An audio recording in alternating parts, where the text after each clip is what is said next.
How much would you spend on a kayak paddle? That is the question for tonight, guys. Um, if you've ever thought about kayaking or are currently into kayaking, whether you're a beginner experience like me, I'm a beginner. Um, what type of kayak paddle would you get? There's aluminum shaft, there's fiberglass, there's carbon shaft. Now, I got an aluminum shaft. It's an ascend. Of course, I don't have it here to show it to you with me. It's out in the garage, and it's don't want to bring it in. Plus, it's snowing outside. But it's a ascend. Um, it's an ascend kayak paddle. So it the whole entire shaft is aluminum. Now, I've heard that the aluminum shafts aren't that great.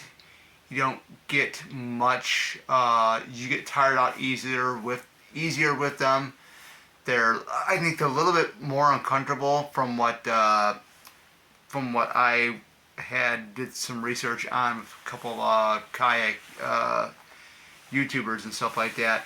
But the fiberglass and the carbon shaft are the ones that are the better option.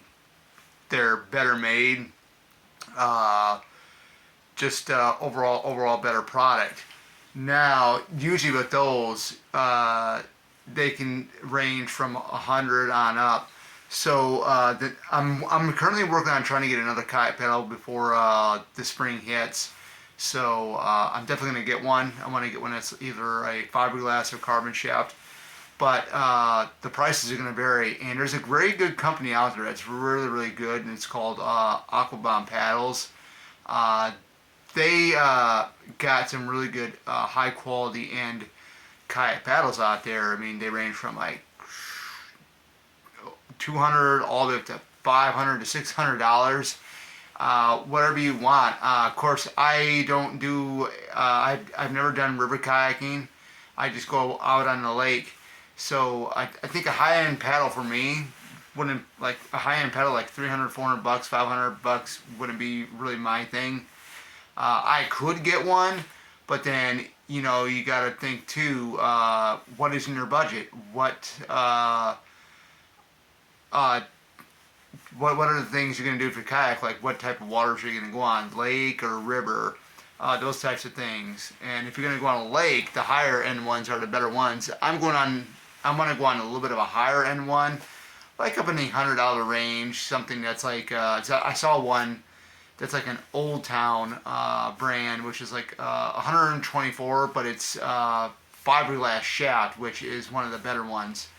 So Aquabound is really good. I'm gonna go through some of the Aquabound ones, and they got some good ones here. They got a Tango fiberglass 2-piece straight shaft kayak paddle for $279. That's they got Tango and Whiskey, and they are, that's even coming up close, but yeah, they're like 200. They got ones that go all the way up to 300, like I said, 500. I think maybe 600. Let's go ahead and look at this. Let's go to page 2 here. Oh yeah, we got ones for 700. It's an Ariel Major Carbon 2-piece Versa low crank shaft. We're gonna click on it. Hopefully I can get it up a little bit closer. But yeah, you see how sorry about the ring light there, but you see how the shaft is? It's not straight. It like dips down in certain areas. The price for this thing, believe it or not, $699.95. Now there are people that will pay that. Fortunately, I'm not going to pay for that because that's a super high-end paddle. Definitely a very, very good quality, if you ask me. I mean, if I had the money to do that, definitely I might hit that up. But I mean, my goodness, that's more than what I paid for my kayak, But they are the brand, Aquabound is the place to go to if you want them. Eventually, one of these days, one of these years, I'll eventually go out and get a paddle from Aquabound, but not this time around. But yeah, they got some. I mean, they got some pretty good stuff here. I mean, they got ones for $5.99, $3.99, $4.99. Now, I'm not talking about $3.99 here, guys. I'm talking about $399, $499, and so on. So, yeah, like, how far would you go, or what? How far would you go in price range for a kayak paddle? Would you go in the $100 range, $279 range, $300 range, $400 range, $500, $600 range?